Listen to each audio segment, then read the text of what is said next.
En 2017, quand Macron a été élu, mais il a fait sa campagne déjà en 2016, on est en phase d'équinoxialité. La phase d'équinoxialité tend à relativiser l'importance des superstructures, notamment des partis politiques, voire même des frontières politiques. Par conséquent, il y a un certain nombre de choses qui étaient possibles à ce moment-là. Le problème, c'est qu'on est passé, dès le mois de janvier 2017,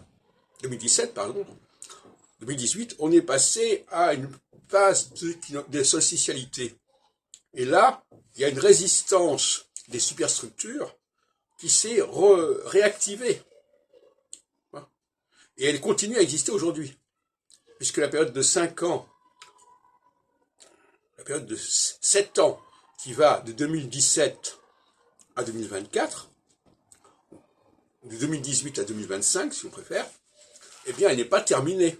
Par conséquent, pour la nouvelle élection, Macron se retrouve face à des questions de superstructure, notamment les partis politiques, qui n'avaient pas à assumer en 2016-2017 lorsqu'il a fait campagne pour être élu. Et ça, évidemment, ces considérations-là, ces critères-là, échappent totalement aux chroniqueurs, aux observateurs. Pour eux, ça n'existe pas. Donc, ils en sont réduits à un bricolage assez pathétique, parce qu'ils ignorent cette loi des 7 ans, qui vont dans un sens, puis dans un autre sens. Et justement, le fait que ça aille dans un sens, puis dans un autre sens, ça permet de limiter les excès de chaque phase. S'il n'y avait qu'une seule phase, on aboutirait à quelque chose d'absolument délirant, à une sorte de spirale sans fin.